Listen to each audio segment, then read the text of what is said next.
মানে পুজোর অনুদান দেওয়া বন্ধ করতে হবে। এখন এটা বোঝা যাচ্ছে না যে রাজ্য সরকার কি চাইছে, কারণ রাজ্য সরকার কি এই ফাঁদ দিয়ে নিজেদের পুজো অন্য দলের সমর্থকদের পুজো এই কি আলাদা করতে চাইছে, না কোন উদ্দেশ্যে এটা করছে? তো সরকারি নিয়ম অনুসারে যে কোনো প্রকল্পের যদি আপনি টাকা নিয়ে থাকেন আপনাকে হিসেব তো দিতেই হবে, এবং সবকটি ক্লাবই দেবে বা দিয়েছে বলে আমার মনে হয়। 2-3টে ক্লাবের নামে এটা উঠেছে, কিন্তু প্রশ্ন হচ্ছে মমতা বন্দ্যোপাধ্যায় যেভাবে টাকা দিয়ে ক্লাবগুলোকে কেনার চেষ্টা করছেন, সনাতনী হিন্দুদের ভোট ব্যাংক কেনার চেষ্টা করছেন ক্লাবগুলোকে, এবং হিন্দুদেরকে আমি ভাবতে বলবো মুর্শিদাবাদেও তো ক্লাব পেতো ক্লাব টাকা পেতো না এরকম তো নয়, কিন্তু মন্দিরটাই তো থাকলো না, পুজোটাই তো করার জায়গা থাকলো না। তো আগামী দিনে আপনার মন্দিরটা থাকবে কিনা সেই বিষয়ে বেশি সচেতন হয়। হয়ে গেছে আর কিছু সরকার তিনি বলছেন যে হাঁটুর উপরে দুজন নাম না করে দেশ চালাচ্ছে, অর্থাৎ মোদী এবং অমিত শাহ নামে বলছেন হাঁটুর উপরে তারা দেশ চালাচ্ছে।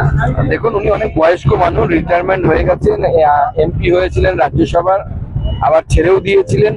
ওনার সম্বন্ধে আমি বেশি কিছু বলতে চাই না। উনি নেহেরু বিয়ান আদর্শে বিশ্বাসী মানুষ।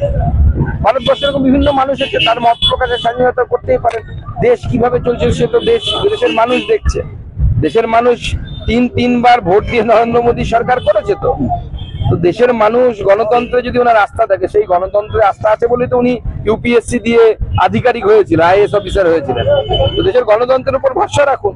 যে লোক ইন্দিরা গান্ধীকে সরিয়েছিল, আবার ইন্দিরা গান্ধীকে ভোট দিয়ে প্রধানমন্ত্রী করেছিল, সেই দেশের জনগণই আবার প্রধানমন্ত্রী নরেন্দ্র মোদীকে তিনবার প্রধানমন্ত্রী করেছে। অতএব ইন্দিরা গান্ধীকে যদি আপনি মানতে পারেন, নরেন্দ্র মোদীকেও আপনাকে মানতে হবে। আরো বলেছেন এসআইআর এবং সংশোধনী বিলে দেশের মানুষ এবং বিরোধীদেরকে ফাঁসাতে চাইছে, ভয় দেখাতে চাইছে মোদী সরকার। দেখুন, ওনার পশ্চিমবঙ্গে আরো কিছুদিন থাকা হোক, তখনই উনি আমার মনে হয় ওনার এই অবজারভেশন পরিবর্তন করে দেবেন। ওনাকে বলুন একটি সরকার বিরোধী মঞ্চে বা সরকার বিরোধী কোনো আন্দোলনে প্রত্যক্ষ রাস্তায় নেমে অংশগ্রহণ করতে উনি 1 মাসের মধ্যে বুঝতে পারবেন কিভাবে ফাঁসাতে হয় সরকারকে। একদম প্র্যাকটিক্যাল এক্সপিরিয়েন্স হয়ে যাবে ওনার। ধন্যবাদ। আবার আলাদা কেন?